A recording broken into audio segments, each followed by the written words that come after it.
Mark Ingram may still have an opportunity to win a second consecutive Heisman Trophy, but it's going to be a lot tougher.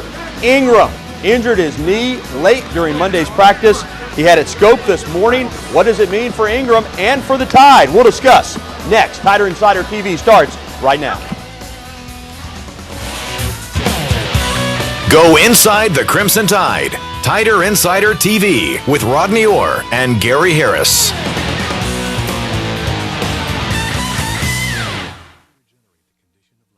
It's really up to every individual to what they want out of this season. So he just makes sure that we never get complacent. We're never satisfied with what we want to do, and we always want to push to strive for more. He was ready to go. That was Mark Ingram on Monday afternoon, shortly before he injured his left knee. This morning, the Heisman Trophy winner underwent arthroscopic surgery to correct the problem. The surgery was a success, and Ingram is expected to make a quick and full recovery. How quick, though, we will just have to wait and see. This much we do know, number 22 will not play in this Saturday night season opener against San Jose State. And head coach Nick Saban issued a statement this morning. We'll read you part of that statement, and it does sound pretty promising. Quoting the coach, Mark will definitely be out for this week's game against San Jose State, and we will manage this on a week-to-week basis beyond this week. We will make every decision in the future based on what's best for Mark and his career as we consult with Dr. Kane and Dr. Andrews on his progress. This is not an injury that will affect Mark's future ability to make a full recovery in a relatively short time frame. Well, good evening, everybody. With that, I say welcome into Tider Insider TV, presented by Buffalo Rock. Tonight, Diet Pepsi from Buffalo Rock Bottling Company. There's that sound. Alongside Rodney Orr from TiderInsider.com, I'm Gary Harris. And Rodney, let's get right to the big story at hand. How big of loss is Mark Ingram not being available on Saturday and possibly for a longer period of time to the Crimson Tide offense? Well, let's be honest, Gary. It would be much bigger as you look down the road. Obviously, the next opponent being Penn State after this particular game against San Jose State. So, you know, as we move along, it gets bigger and bigger. And again, he'll probably be back within 2 to 4 weeks is the general consensus talking to people, Gary. So, you know, we'll see how that goes. Now, we're not going to try to sugarcoat this. You never get better when you lose a player of Mark Ingram's caliber. But at least this is the position where Alabama is very good. Trent Richardson is a proven commodity. Possibly in the future, he could wind up being a Heisman candidate. Eddie Lacy, by all accounts, from what we've seen in practice and from people we've talked to, is a very talented running back. He'll step up from number 3 to number 2. You've got Demetrius Good, who's a veteran. You've got Corey Grant, who's a speedster freshman. So this is a position of depth for the Tide, and that's a good thing. Yeah, and they're going to be fine this game. We all know that, Gary. But Mark Ingram is the heart and soul of this offense. That, in my opinion, there's no question about that. And Trent Richardson's a great player, going to be a tremendous player. There's no question about that, too. And he's going to be able to handle it. But again, as we move down the road, you're looking at the Penn State game. What makes Alabama so good running the football is Ingram and Richardson together. Not only do they keep each other fresh, Gary, but they wear down opposing defenses. You know, having to tackle both of those guys, they're loads at 220 plus. So, again, you know, right now it seems to be okay, but as we move down the road next week, it could present somewhat of a problem. Well, Rodney, you've already said you think within 2 to 4 weeks there's a good chance Ingram will be back, hopefully even sooner than that.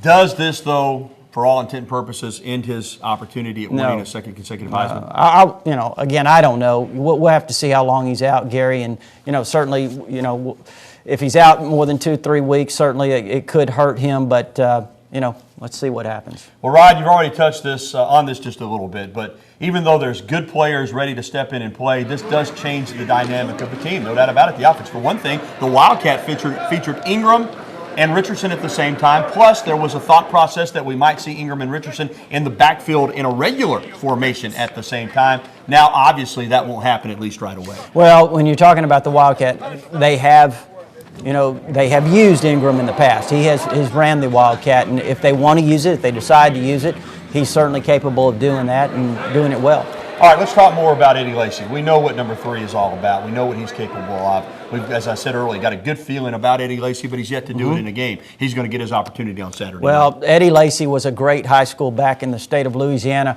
and again, he would have been one of the top 5-10 running backs in the country had he not been injured most of his senior year. Though he did play, he wasn't quite what he could have been, what he was as a junior. So, again, I think Eddie Lacy is a tremendous prospect.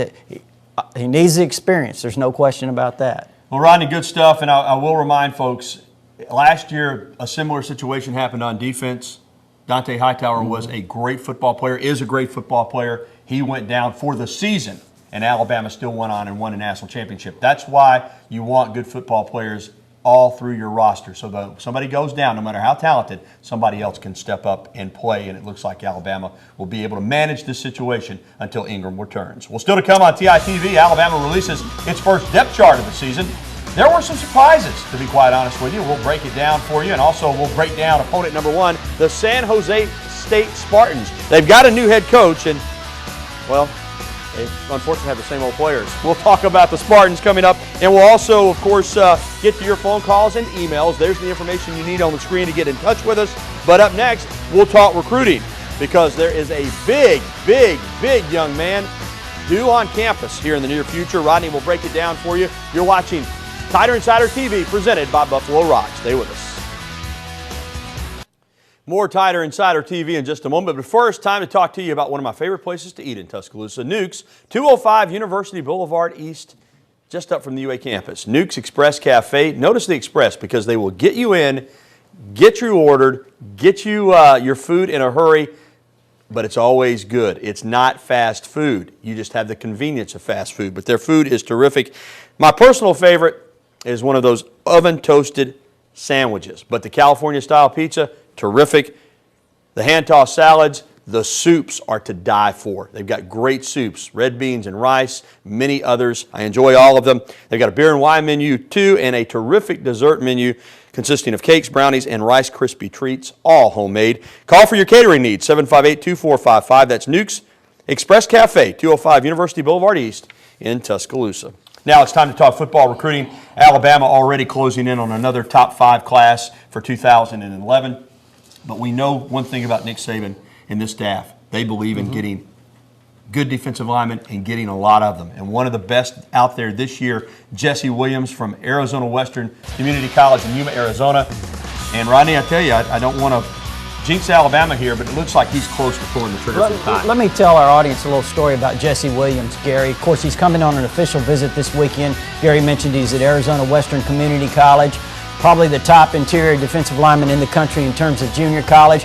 A year ago or so, nobody knew about Jesse Williams because he lived in Australia. That's his home country. And one of the assistants at Arizona Western, Jerry Dominguez, the defensive coordinator, happened to be over there at a camp, noticed this great, humongous athlete that could be a tremendous football player, brought him back over here to the United States, and now he's got close to 40 scholarship offers, and I think he commits to Alabama, if not this weekend, very soon. But you feel like it might happen if he gets here, gets caught up in the hoopla, he could pull the trigger as early as this weekend. Well, we talked to Coach Tom Minnick, the head coach out there today, and I talked to Coach Minnick 2 weeks ago, and he told me he thought that Jesse would probably commit to Alabama pretty soon. Of course, he didn't want to speak for Jesse, but he felt pretty confident that Alabama was a very, very strong leader. And real quickly, Rodney, I know Alabama fans are starting to get spoiled with the likes of Terrence Cody and Marcel Darius, Brandon Dederick, and the list goes on and on. But this guy is a unique player. I mean, to be that size, be that strong, and have that type of athletic ability, I'm telling you, he's another one of these special guys up front, isn't he? Yeah, really cut, Gary, when you look at him. He's not a big, heavy guy in terms of,